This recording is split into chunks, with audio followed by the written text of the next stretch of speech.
आजकल आप लोग हर दिन नए नए गवर्नमेंट स्कीम्स के बारे में सुनते होंगे, न्यूज़ में आता है, पेपर में आता है, टीवी पर देखते हैं। असल में गवर्नमेंट का थर्स्ट है कि डेवलपमेंट हो हर फील्ड में। तो कभी एग्रीकल्चर पर कोई स्कीम है, कभी इंफ्रास्ट्रक्चर पर, कभी सिविल एविएशन पर, कभी स्पोर्ट्स से रिलेटेड भी स्कीम रहते हैं। तो ये स्कीम्स आपको जानना जरूरी है, क्योंकि इससे हर एग्ज़ाम में, चाहे कोई एग्ज़ाम लीजिए आप, कोई भी कॉम्पिटिटिव एग्ज़ाम, इससे 2-3 क्वेश्चन रहेंगे ही रहेंगे। तो आइए ब्रीफ में हम लोग कुछ स्कीम्स के बारे में आज जानते हैं। ऐसे तो बहुत सारे स्कीम्स हैं, लेकिन कुछ स्कीम्स को आज हम लोग शॉर्ट लिस्ट किए हैं और उसके बारे में बात करते हैं। पहला है PM Svanidhi scheme has been launch by which department. PM Svanidhi scheme के बारे में आप लोगों ने सुना होगा। ये किस डिपार्टमेंट के द्वारा लॉन्च किया गया है? Ministry of housing affairs, ministry of health and family welfare, ministry of commerce और मिनिस्ट्री ऑफ फाइनेंस। तो पहले तो ये जानिए कि पीएम स्वनिधि स्कीम है क्या। प्रधानमंत्री एसवीए से हो जाएगा street vendor Atmanirbhar Nidhi scheme. अब स्ट्रीट वेंडर से आपको मतलब समझ में आ जा रहा है। ये क्या हुआ था, जब कोविड का पीरियड था तो उस समय स्ट्रीट वेंडर्स को काफ़ी दिक्कत हुई रोजी रोटी चलाने में। उनका बिजनेस ठप हो गया, चारों तरफ लॉकडाउन लगा हुआ था। तो उनको कैसे अब रिहेबिलिटेट किया जाए, उसके बारे में इस स्कीम को लाया गया। तो ये मिनिस्ट्री ऑफ हाउसिंग अफेयर्स ने इस स्कीम को लाया। इसमें स्ट्रीट वेंडर्स को 10,000 रुपये का लोन दिया, वर्किंग कैपिटल। उसके बाद अगर वो टाइम पर रिपेमेंट उसका करेंगे तो उनको इंसेंटिवाइज भी किया जाएगा। लोन का अमाउंट भी बढ़ा देने की प्रोविजन है उसमें। इंटरेस्ट सब्सिडी भी उसमें मिलने की बात है, 7% तक इंटरेस्ट सब्सिडी मिलेगा। और अगर डिजिटल पेमेंट के थ्रू वो इसको ऑपरेट करते हैं तो उसमें भी कुछ उनको इंसेंटिव मिलेगा। उसके लिए रिवॉर्ड्स है। देखते होंगे वेंडर्स के पास छोटा छोटा QR कोड आजकल हर जगह लगा रहता है। तो इसी का ये पार्ट है। तो ये सिंपल है कि स्ट्रीट वेंडर्स को रिहेबिलिटेट करने के लिए जो स्कीम लाया गया, that is called PM Svanidhi scheme. और इसको मिनिस्ट्री ऑफ हाउसिंग डेवलपमेंट या मिनिस्ट्री ऑफ हाउसिंग अफेयर्स जो है वो इसको चलाता है। ऑप्शन ए इसका सही है। नेक्स्ट पेज में इसका डिटेल्स हमने दे दिया है, आप इसको सेव कर लीजिए और इसको देख लीजिएगा। स्कीम ये एक सेंट्रल सेक्टर स्कीम है, fully funded by ministry of housing and urban affairs to facilitate working capital loan up to 10,000। हालांकि इसको 3 टियर में बढ़ा के 50,000 तक करने की भी बात है। To incentivise regular repayment and to reward digital transaction, जैसा हमने कहा था। एंड द वेंडर्स को इंटरेस्ट सब्सिडी भी 7% का मिलेगा। अगला एक स्कीम हम लोग देखिए। In 2015, Union government increased the work days under MNREGA from 100 days to how many days? MNREGA के बारे में तो हम लोग हर दिन आए दिन सुनते रहते हैं। मनरेगा तो मनरेगा स्कीम ये 2015 में सरकार ने, इसमें क्या है कि मिनिमम 100 दिन का साल में उनको वर्क गारंटी है, उतना दिन का मिनिमम वेजेस मिलेगा कुछ कुछ काम कराकर। चाहे गांव में तालाब खुदवाना हो, तालाब या रोड बनवाना हो, गांव से रिलेटेड जो भी वर्क है, गांव के रूरल जो पॉपुलेशन है उनसे वो करवाया जाता है। वो मनरेगा स्कीम है, एक तरह से रोजगार गारंटी है वो, 100 दिनों का मिनिमम। तो उसको 2015 में सरकार ने 150 दिन किया। ये ऑप्शन बी इसका सही है। तो 150 दिन। लेकिन यहाँ ये जानने की बात है कि क्यों किया गया था। वो किया गया था ड्रॉट हिट जो स्टेट्स है, जहाँ सुखाड़ पड़ रहा था, वहाँ के लिए किया गया था। वहाँ लोगों को और काम करने में दिक्कत हो रही थी, काफ़ी सुखाड़ हो गया था। तो गांव में कैसे लोगों को और रोजगार दिया जाए, कैसे उनका भरण पोषण किया जाए, उसके लिए 150 दिन इसको कर दिया गया। यानी कि 150 दिन का उनको मिनिमम वेजेस मिलेगा अगर वो उनसे काम 150 दिन का लिया जाएगा। और इसको सबसे पहले इंप्लीमेंट करने वाला उत्तराखंड राज्य था, मनरेगा स्कीम। तो ये एक लीगल राइट टू वर्क है एक तरह से मनरेगा। ये पहले से चला आ रहा है, लेकिन इसमें अभी पहले नरेगा के नाम से ये जाना जाता था, नरेगा। अभी इसको मनरेगा कर दिया गया है। नरेगा मतलब कि national rural employment guarantee act, national rural employment guarantee act. अब इसके पहले MG लगा दिया गया, तो ये Mahatma Gandhi national rural employment guarantee act हो गया। तो ये इसका ब्रीफ है, इसमें कैसे कैसे दिया जाता है वो है, इसमें आप देख लीजिएगा। Which of the following are eligible for benefits under MNREGA. अभी हम लोग पिछले क्वेश्चन में ही मनरेगा के बारे में एक बात कर रहे थे। यहाँ पर क्वेश्चन है कि मनरेगा स्कीम में कौन कौन एलिजिबल होते हैं। क्या हम आप सभी लोग एलिजिबल हैं क्या? तो नहीं, ये सभी के लिए नहीं है, ये रूरल पॉपुलेशन के लिए है। रूरल पॉपुलेशन में जो एडल्ट पॉपुलेशन है, स्पेशली एडल्ट मीन्स कि 18 साल से एबव, तो उसमें मेल या फीमेल जो भी हैं दोनों इसके लिए एलिजिबल हैं। एडल्ट मेंबर्स ऑफ SC/ST नहीं है, adult members of BPL house hold भी खाली नहीं है, adult members of BPL house hold backward community नहीं है, adult members of rural house hold भी खाली नहीं है। ये ऑल ऑफ द एबव हैं, सभी है इसमें। कल कोई कास्ट, क्रीड, रिलीजन ये सब पर अलग नहीं किया गया, इसको सभी हैं इसमें, ऑल ऑफ द एबव। खाली उनका ये क्राइटेरिया होना चाहिए कि रूरल पॉपुलेशन में वो एडल्ट पॉपुलेशन फॉर्म करते हैं, 18 साल से ऊपर है, लेडीज़ एंड जेंट्स दोनों। मनरेगा स्कीम में एक चीज़ इसमें है कि उसमें लेडीज़ एटलीस्ट 33% होने चाहिए। जो जैसे गांव में मान लीजिए 100 आदमी को दिया जा रहा है काम इस तरह से मनरेगा में, तो उसका 33% वीमेन का होना जरूरी है। तो इसका सही जवाब है ऑल ऑफ दीज। ये भी इसमें इंक्लूडेड रहेंगे, ये भी रहेंगे, ये भी रहेंगे, ये भी, सभी इसमें इंक्लूडेड है, अलग से कोई डिफ्रेंसिएशन नहीं किया गया है। Which 2 schemes have been replaced by Pradhan Mantri Fasal बीमा योजना। फसल बीमा योजना आप लोग सुनते होंगे, फसल बीमा से क्लियर है कि क्या है, क्रॉप इंश्योरेंस की बात है, गांव में जो खेती बाड़ी होती है उसका इंश्योरेंस की बात है। तो ये पहले 2 अलग स्कीम चलता था, उसके जगह पर ये प्रधानमंत्री फसल बीमा योजना को लागू किया गया। तो कौन 2 स्कीम था पहले, NAIS and J, AMRUT and J, NAIS and modified NAIS, और PMMY या PMAY। तो इसका सही जवाब है option C, national agriculture insurance scheme and modified national agriculture insurance scheme. ये दोनों को रिप्लेस कर दिया गया प्रधानमंत्री फसल बीमा योजना से। इसमें है कि जो क्रॉप का प्रोडक्शन होता है तो उसमें बहुत बार कभी ड्रॉट हो गया, कभी फ्लड आ गया तो डिस्ट्रॉय हो जाती है, तो किसान बहुत हतोत्साहित हो जाते हैं। कैसे होगा, उन रिपेमेंट, अगर लोन लिया तो रिपे नहीं कर सकते हैं, उन खेती पर ही वो निर्भर रहते हैं, उनको बहुत दिक्कत हो जाती है। तो इसीलिए फसल बीमा योजना सरकार वो गारंटी देती है, वो इंश्योर करती है उसको कि वो क्रॉप का इंश्योरेंस कर दी, अगर फसल किसी कारण से नेचुरल कैलेमिटी से डैमेज हो गया तो उनको रिपेमेंट मिल जाता है। और अगर उन लोगों ने बैंक से लोन लिया हुआ है, क्रॉप लोन जैसे किसान क्रेडिट कार्ड वगैरह, तो ये तो कंपलसरली इसमें फसल बीमा योजना से वो कवर्ड रहेगा। लेकिन अगर लोन किसी किसान ने नहीं लिया है, खुद पर कर रहे हैं, तो उनके लिए ये स्कीम ऑप्शनल है। ये तो ये प्रधानमंत्री कृषि फसल बीमा योजना है। The Credit Guarantee Fund scheme for micro and small enterprises has been launched in which year? Credit guarantee fund scheme जो है ये किस साल लॉन्च किया गया था? इसको शॉर्ट में हम लोग CGTMSE कहते हैं, credit guarantee fund trust scheme, इसको कहा जाता है CGTMSE। तो ये 2000 में लागू किया गया था इसको। तो CGTMSE में है क्या असल में? ये कोलेटरल फ्री लोन देने की एक प्रक्रिया है। आप बैंक में अगर लोन लेने जाते हैं कभी भी तो आपसे सिक्योरिटी मांगा जाता है, और उसके चलते बहुत लोगों के पास सिक्योरिटी नहीं रहता था तो लोन नहीं मिलता था। तो सरकार इसके लिए हुआ कि कैसे आखिर उन लोगों को लोन प्रोवाइड किया जाए, तो एक स्कीम लेकर आए सरकार कि क्रेडिट गारंटी फंड जो है ट्रस्ट ये बना दिया जाएगा, और जो लोन में कोलेटरल नहीं दे पाएंगे उनके लिए ये स्कीम लागू रहेगा।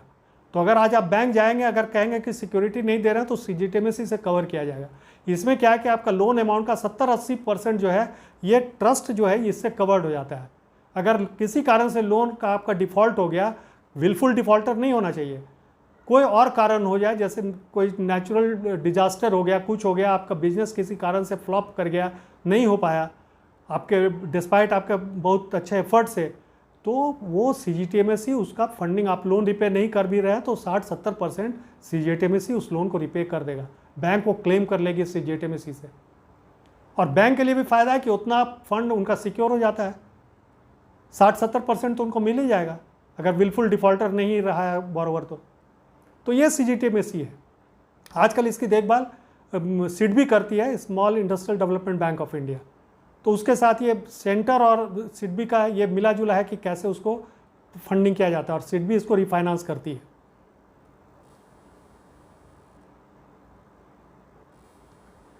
Ayushman Bharat is implemented by which ministry? Ayushman Bharat भी आप लोग हर दिन सुनते होंगे, बहुत पॉपुलर स्कीम है ये। तो ये किस मिनिस्ट्री के द्वारा लागू किया गया है? Ministry of home affairs, ministry of youth affairs, ministry of health and family welfare, या ministry of social justice and empowerment. तो ये ministry of health and family welfare के द्वारा किया गया है। ये आयुष्मान भारत एक होलिस्टिक अप्रोच है सरकार का हेल्थ के प्रति, कि लोगों को जो हेल्थ सर्विसेज बहुत अफोर्ड नहीं कर पाते हैं उनके लिए ये स्कीम है। उनका प्राइमरी, सेकेंडरी, टर्शियरी जो भी है रिक्वायरमेंट, प्राइमरी मीन्स कि आपको एक बेसिक कंसल्टेशन डॉक्टर से करना है, सेकेंडरी कि अगर आपका कोई स्पेशलाइज ट्रीटमेंट की आपको ज़रूरत है, टर्शियरी मतलब कि आपको हॉस्पिटलाइजेशन की ज़रूरत है, तो ये सभी उसमें टेक कर किया जाता है। आपको प्रिवेंशन भी उसमें इंक्लूडेड है, क्योर भी इंक्लूडेड है, ट्रीटमेंट भी इंक्लूडेड है, सब कुछ है। तो इसमें होता क्या है कि सरकार हॉस्पिटल्स के साथ टाई अप होता है, इसमें ई कार्ड बनता है, आयुष्मान कार्ड बनता है लोगों का, और वो हॉस्पिटल में जाएंगे, उनका ट्रीटमेंट होगा और वो आपसे पैसा डायरेक्ट नहीं लिया जाएगा, वो सरकार हॉस्पिटल को पैसा देगी। ये आयुष्मान भारत स्कीम में है, सरकार उसमें पैसा देगी और आप ट्रीटमेंट करा के चले आएंगे। तो ये बहुत पॉपुलर स्कीम है, इससे गरीबों को बहुत फ़ायदा हुआ है जिन्होंने आयुष्मान कार्ड बनाया है। आप कभी भी बहुत हॉस्पिटल के साथ टाई अप है, और आज के डेट में 15-16 करोड़ ई कार्ड आयुष्मान कार्ड बन चुके हैं। वो कार्ड लेकर जाइए और जिस हॉस्पिटल के साथ टाई अप है वहाँ चले जाइए, वहाँ आपका मुफ्त में इलाज हो जाएगा। वो पूरा का पूरा फंडिंग गवर्नमेंट करेगी, और करीब 1 करोड़ हॉस्पिटल के साथ भी टाई अप हो चुका है इसमें। ये देखिए इसका चार्ट है। ये आयुष्मान भारत की घोषणा की गई थी बजट में, 2018 का जो बजट था 1 फरवरी को, उस दिन इसको कॉन्सेप्चुलाइज किया गया था, उसके बारे में घोषणा की गई थी, और 15 अगस्त 2018 को प्रधानमंत्री जी ने इसे लॉन्च किया था। और आज देखिए ये बढ़ते बढ़ते कहाँ तक चला आया है। ये 15 करोड़ से ऊपर ये कार्ड इशू हो चुके हैं, 1 करोड़ से ऊपर करीब हॉस्पिटल्स के साथ टाई अप है। तो ये बहुत पॉपुलर और बहुत अच्छा स्कीम है, ये बहुत जन कल्याण के लिए बहुत अच्छी योजना है। ये PMVVY is associated with which of the following. PMVVY यानी कि प्रधानमंत्री वय वंदन योजना, ये क्या चीज़ से रिलेटेड है? निम्नलिखित में से क्या चीज़ से ये एसोसिएटेड है? पेंशन स्कीम है, ओल्ड एज स्कीम है, एग्रीकल्चर स्कीम है, या एम्प्लॉयमेंट स्कीम है? तो ये एक ओल्ड एज स्कीम है। ये वय वंदन योजना, ये 60 साल से ऊपर के बुज़ुर्गों के लिए ये स्कीम लाया गया है। ये 60 साल के ऊपर के लोग 15 लाख रुपए तक का इसमें एक तरह से अपना कॉर्पोरेट फंड बना सकते हैं, इन्वेस्टमेंट कर सकते हैं, और उनको 10 साल के बाद पेंशन मिलेगा। आप पेंशन मंथली लीजिए, क्वार्टरली लीजिए, हाफ ईयरली लीजिए, या ईयरली लीजिए, ये ऑप्शन आपके पास है। और उसमें उसका अलग अलग चार्ट रहता है कि आप कितना पैसा देंगे। मैक्सिमम 15 लाख है, कितना पैसा देंगे तो कितना मिलेगा, कितना आप उसका रीपर्चेज करेंगे, कितना पर आप उसका इन्वेस्टमेंट करेंगे, तो वो अलग से चार्ट उसका बना रहता है, उसके हिसाब से पेमेंट मिलती है। तो ये मेनली बुज़ुर्गों के लिए, उनको ध्यान में रख कर किया गया है। एक तरह से समझिए तो उनका सोशल सिक्योरिटी को केयर करने की ये बात है, और इसमें अपर एज लिमिट कुछ नहीं है। There are no specific eligibility criteria as such for PMVVY scheme except that the subscriber must be a senior citizen, that is 60 years and above. The applicant must be an Indian citizen, वो भारतीय नागरिक होना चाहिए। There is no maximum entry age for the PMVVY scheme. Maximum entry point इसके लिए कुछ नहीं है, वो हमने आपको बताया था अभी। The applicant must be ready to avail of the policy term of 10 years. वो 10 साल के लिए नॉर्मली वो पॉलिसी रहती है। विच ऑफ द फॉलोइंग मैनेजेस प्रधानमंत्री वय वंदन योजना।